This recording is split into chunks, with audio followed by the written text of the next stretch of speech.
the phrase quantum is another one that's fraught with woo. Indeed. Right?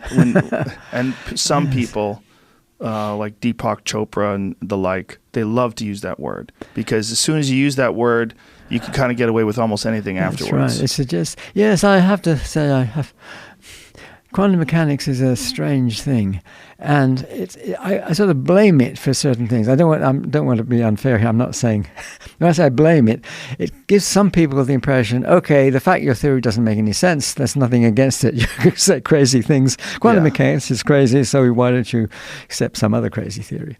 Of course, quantum mechanics has the virtue that it does agree with an awful lot of experiments and gives you huge insights into things that one didn't have before. So just the fact that it's crazy isn't enough to to make it something you should study seriously. Well, it's very, very difficult to understand, even for people who study it. Yes, indeed. So for someone like myself, I'm trying to pay attention to this without devoting my entire life to it. Yeah. And it becomes a big problem because there's... There are two, in one of my books, I tried to explain there are actually two mysteries in quantum mechanics, and they get muddled.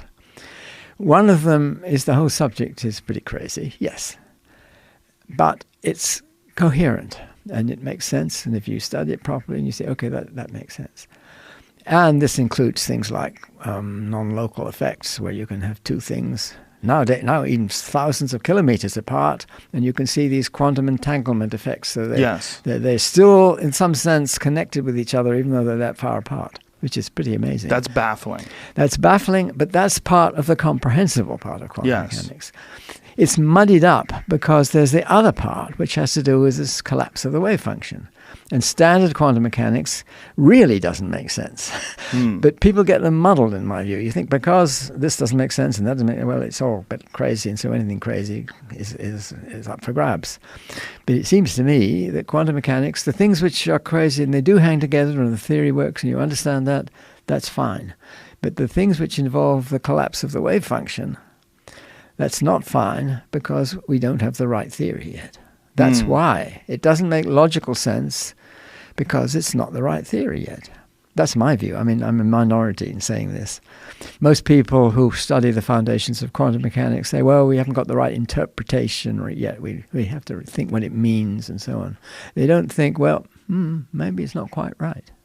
Maybe there's something, when these effects get big enough, something else comes in and we need a new insight, a new theory. So that's what I think.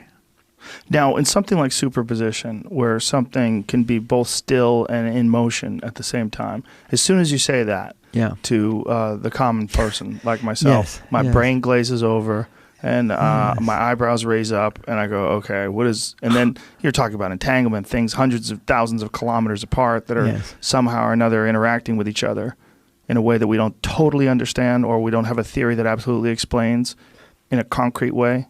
Well, it does as long as you don't get to the measurement issue. The measurement. The entanglement part is pretty well understood. But the measurement The is measurement part is not. You see, the puzzles about the entanglement is when you come to the measurement. You make a measurement over here and a measurement over there, and they can be, well, now 1,000 kilometers apart. Right. The record was only 143 or something a little while ago. Wow. But it's a long time, a long distance. But there's hardly any movement of material. So the thing that... See, in the scheme I have, which involves the collapse of the wave function, involves a certain amount of displacement of mass. Now, if it's just photons, that's light, and these experiments tend to be just light, then there's no mass displacement in the state. And so, sure, what quantum mechanics says is fine by me.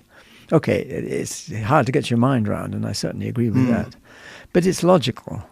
What's not logical comes about when you worry about the measurement issue and the collapse of the wave function, and poor old Schrödinger was very upset by this, quite right.